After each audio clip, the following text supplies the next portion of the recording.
Hey yo, it's your girl Deshawn with the Bedroom Spice.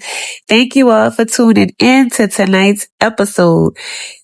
This is not about therapy. This is not about surface level advice. At the Bedroom Spice, we talk about things that quietly destroy relationships before they explode, plus a whole lot more. Today we're going to talk about privacy versus secrecy. Why? Because a lot of people are confusing the two and it's costing like a lot of people their trust. Now, let me ask y'all something. Have you ever felt that shift where you have like no proof, no evidence, just a shift that something is different in your relationship?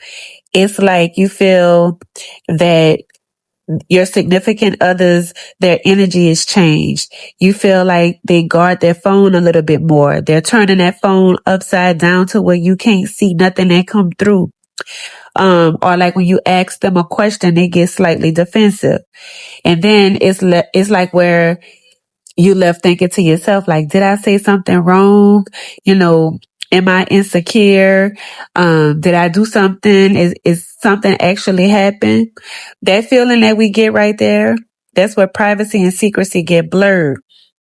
Now, let me be real with y'all. I've been on both sides of this.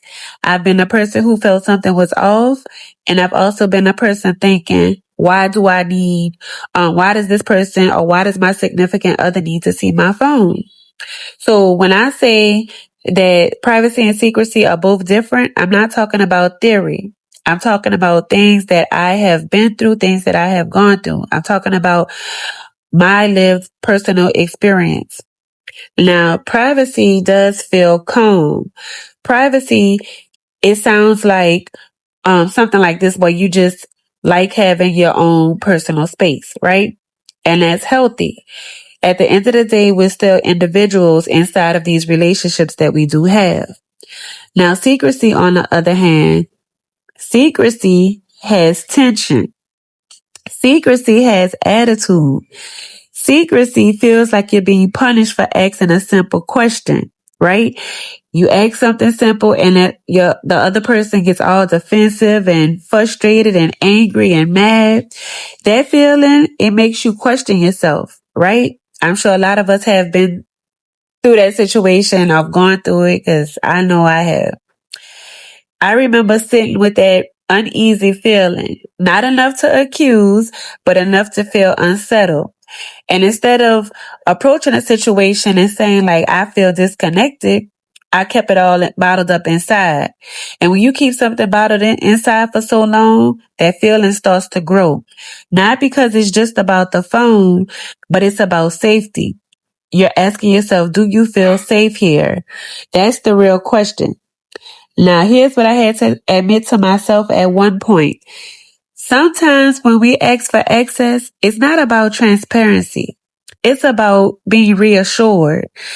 It's because, we just want that confirmation, right? We don't want to feel secure. And instead of saying, I need comfort, we basically say, let me see your phone, right? That's fear. And fear does not build intimacy. It builds control. Now, let's not be naive now.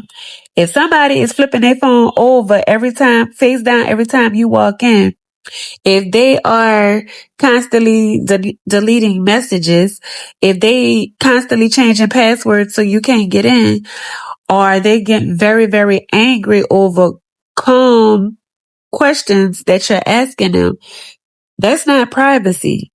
Privacy does not panic, right? They're not gonna when they do that, when they flipping the phone off and getting hostile and things like that, it's because they have something to hide, right? That's not privacy. Secrecy does. But if you feel like you need to investigate instead of communicate, that's not safety either. That's survival mode. I don't know about y'all, but I don't want another relationship where I feel like I'm a detective and I gotta constantly keep searching for things, right? I've been through that, been there, done that, don't want to go through that again, right? What I have learned is privacy is individuality. Secrecy is about protection. And control, on the other hand, is about fear. Now, if I feel safe and I have that communication and that trust with that other person, I don't need to see your phone, right? But if I don't feel safe, if I feel like the communication is not where it needs to be, if I feel like I don't trust you, your phone is not going to fix it. That real issue is the emotional disconnect.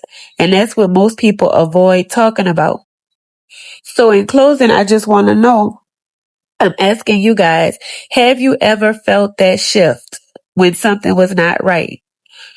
And did you speak up about it with your significant other? Or did you start searching? Like, when does privacy become secrecy? I want y'all to be honest with me in the comments, because this is really not about phones. It's about trust. And trust is fragile. Drop your comments down below. Talk to me. Let me know, what's y'all thoughts about this privacy versus secrecy topic. All right. I'm ready to hear from y'all. I want to see what y'all think about it. Let me know.